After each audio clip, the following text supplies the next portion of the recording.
The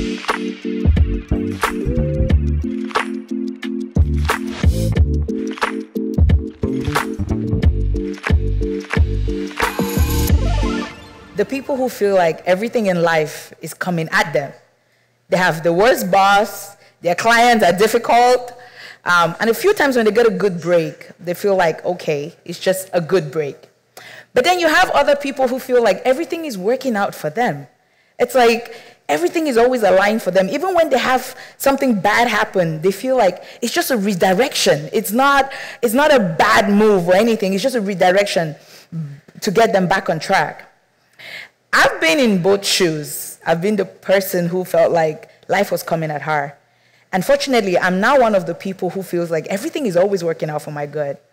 And one thing I can tell you about the difference of these two groups of people is their perception about life.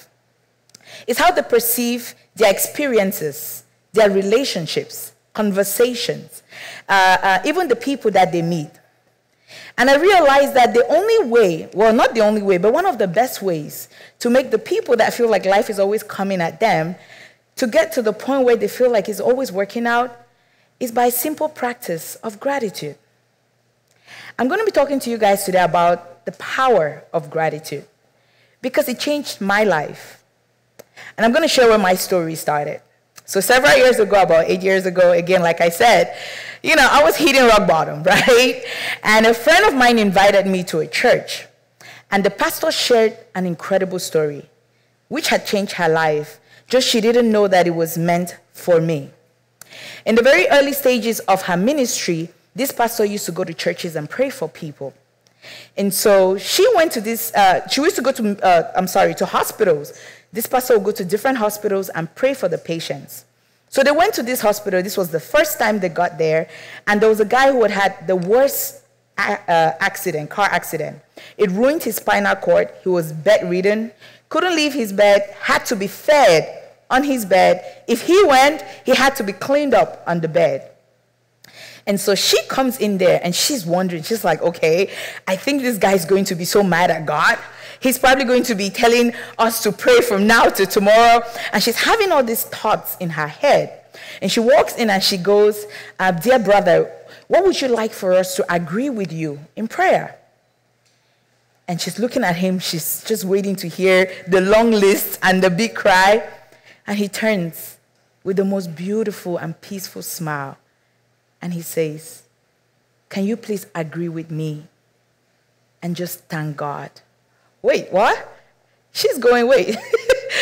Thank God. Like, he's in this condition, and we're telling him to tell us a prayer, to pray for him, and he's saying we should do a prayer of gratitude. And he said, yes, I want you to thank God for me because I'm still alive.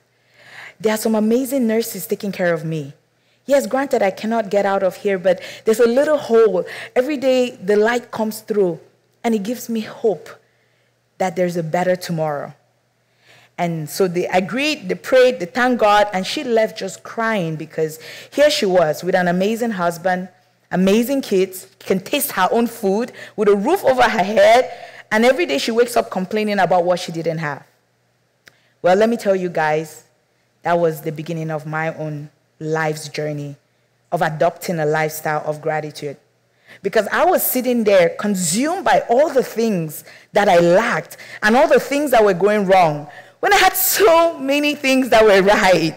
I mean, just the fact that I'm alive, guys, like, what? A lot of people even go to bed and don't wake up. And so that started to change my perspective. Instead of seeing the things that were wrong, I started to see the little blessings from my amazing daughter to supportive systems. You know, even if there was no job or anything, but I was not running out. There's a system that could still take care of me. And so I realized that there are a lot of people that were like me, or are like the person I was. And they're struggling to get out of that because they are so caught up in what's going wrong. They are so caught up in what they wish their life would be. They're trying to live in their future instead of recognizing all that is good in the moment. And so when I think of gratitude, I want to leave this with you guys. I think of it being like a gate, right? If you think of a gate, you cannot go to a community that is gated and the houses in there are not more beautiful than the ones outside. Nobody builds a gate around something that is not good, right? And that's the thing with gratitude, because when you adopt that lifestyle of gratitude, there's a lot of things that are on the other side for you. And I put this, it's kind of like an acronym that I want to tell you what you get. So when you adopt that lifestyle of gratitude, here are some of the things you get. Gratitude gives you joy. It gives you peace. It gives you true happiness. But it doesn't stop there. Gratitude attracts the right people, the right opportunities, even the right things. Isn't there something about doing business with a person that is grateful, or just friends with someone who is grateful? And then it doesn't stop there too. Gratitude transforms you as a person. It transforms your relationships. It transforms your experiences. And the bigger part of it is how it empowers you as a person. It empowers your mind, your spirit, your soul, how you respond to people, and even the different things that you indulge yourself in. So just like every gate, you need a code to get through, right? I mean, if you go to any gated community, if you don't have the key, if you don't have a code, you cannot get in, my friends. So what's going to be our code to get through this gratitude gate? It's so simple. I just need you to be bad. Yes, I said it. Be bad. So whenever life throws curveballs at you, this is the first thing I want you to do. I need you to breathe. When you breathe, you're taking charge of your immediate environment, of your mind, of your spirit. The next thing I want you to do, which is what our A stands for, is to acknowledge everything that is right and thank God. And then our D is for you to dare to act in gratitude, or to dare to speak in gratitude. Because there's no way you can be grateful and be mean to people. It doesn't happen. Good example. You're driving on the road, stop at a red light, and somebody comes and just hits you from the back. What's our natural response? Come out. Are you crazy? But when you choose our code of being bad, the B, the first thing is that you breathe. When you breathe, you take charge of that moment. You just don't jump and respond. The second thing is that you acknowledge that I'm still alive. There are people that have been hit like that and they never made it home. And you're still alive, and you thank God. And then when you come out, you dare to act in gratitude. And what will happen when you're acting in gratitude is that you're going to go to the other driver. Instead of asking them if they are crazy, you're going to say, are you okay? That changes the conversation. My dear friends, one thing I didn't tell you is gratitude also impacts how you show up. It's like being invited to a party that you're grateful for. Like, I'm so grateful to be on here. I'm so grateful that you're taking the time to listen to me. And so when I showed up, I came with a gift. And it's the gift of my dancing. Because why not? And the song I'm going to be performing is called Mbinglo. It's a song of gratitude to God. It's like a worship song. And it was sung by a beautiful, talented artist from my home country, Cameroon, specifically from my tribe, the Nsort tribe. And in this song, she just glorifies God and thanks him for all he is. And I'm hoping that when you watch me perform this song, may this joy and this gratitude that is in my heart not only touch you and stay with you, but will cause you to reach out to other people and just thank them and tell them how grateful you are for them.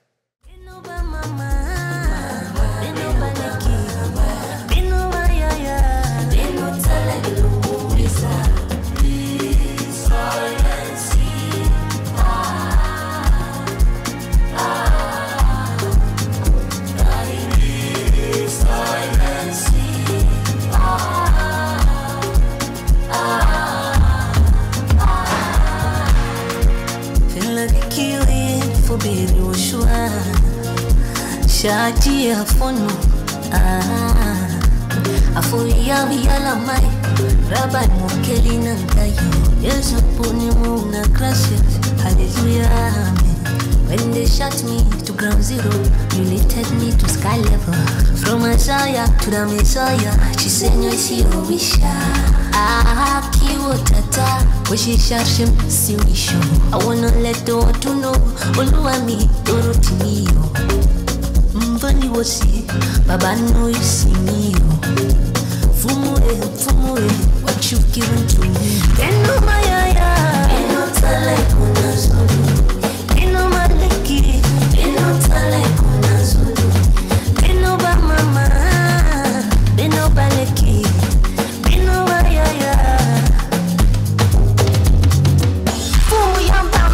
Shishi fumu yamba vino twende, fumu yamba mamba shishi, fumu yamba kora zeze we. Kenoba mama, kenoba laki, kenoba yaya, kenotala lumumisa. Kenoba mama, kenoba laki, kenoba yaya, kenotala lumumisa. Kenoba wasaji, kenoba medi, chala mama.